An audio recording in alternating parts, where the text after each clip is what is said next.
Bonjour, je m'appelle Théo Maliget et je suis doctorant au laboratoire d'études montpelliéraine du monde anglophone. Ma thèse porte sur la contre-culture américaine des années 60 pour donner une image sur les hippies.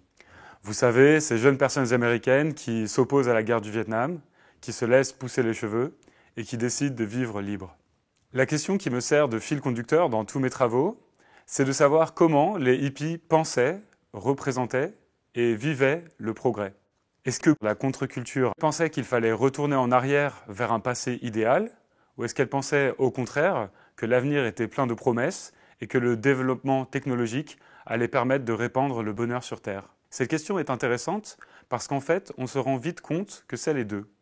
D'un côté, il y a un courant de la contre-culture qui veut revenir à la Terre et qui est critique de la modernité et du progrès technocratique. C'est ce courant que j'ai appelé les hippie hobbits, d'après les personnages du Seigneur des Anneaux, le livre de J.R.R. Tolkien. En effet, Le Seigneur des Anneaux était un livre particulièrement populaire dans la contre-culture américaine des années 60, et en creusant la question, on se rend compte que la raison pour cette popularité, c'était que les hippies partageaient avec Tolkien une vision pastorale et réactionnaire du monde. La preuve, c'est l'explosion du nombre de communautés intentionnelles qui se sont installées à la campagne dans les années 60 et les années 70. De l'autre côté, les hippies se projettent aussi vers l'avenir de manière plus positive. Au moins pour certaines d'entre elles, elles veulent que la société évolue vers plus d'amour, plus de spiritualité et moins de violence. D'un point de vue technologique, elles se passionnent pour des domaines nouveaux comme les ordinateurs, la guitare électrique ou les panneaux solaires. Au niveau de leur sexualité, de leur corps et de leur psychologie, les hippies mènent aussi le combat pour se libérer des normes de leurs parents qu'elles jugent dépassées. Ce qu'il faut, c'est donc comprendre comment ces deux tendances peuvent coexister dans la contre-culture et comment elles peuvent interagir entre elles. Il se trouve qu'il y a 3 domaines dans lesquels cette tension entre le progrès et le passé est très bien représentée. C'est l'architecture, le design et l'urbanisme.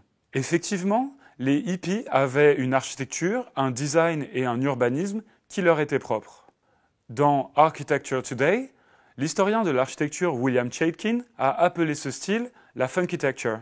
La funkitecture, c'est un style qui recouvre des réalités assez variées, mais vous en avez déjà peut-être entendu parler. Par exemple, il y a les dômes géodésiques. Ce sont des constructions semi-sphériques inventées par le designer R. Buckminster Fuller et que beaucoup de hippies ont tenté de reproduire avec plus ou moins de succès. Voici un magnifique exemple dans la communauté de Drop City dans le Colorado. Il y a aussi le projet de Paolo Soleri qui voulait construire des arcologies, c'est-à-dire des espaces qui mélangent l'architecture, arco, et l'écologie, logie. Dans la vie quotidienne, il y avait également un grand nombre de bricoleurs et de bricoleuses, des gens qui souhaitaient arrêter de dépendre du système et qui souhaitaient construire leur propre lieu de vie.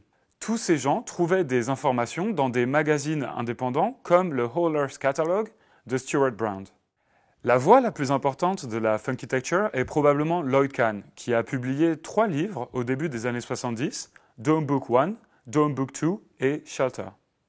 Au départ, Lloyd Kahn était un fervent partisan des dômes géodésiques jusqu'au jour où il a eu une hallucination, où il a vu un dôme détruire toute la campagne environnante. Alors, il a changé son approche et il s'est tourné vers l'utilisation de méthodes de construction plus traditionnelles ou vers l'utilisation de matériaux recyclés. En tout cas, cette anecdote représente bien la dialectique entre le progrès et le passé dans la contre-culture des années 60. La thèse que je voudrais défendre, c'est que le résultat de cette contradiction a été l'invention d'une nouvelle forme de modernité. Dans la funkitecture, on voit comment les hippies ont donné un nouveau sens au mot progrès.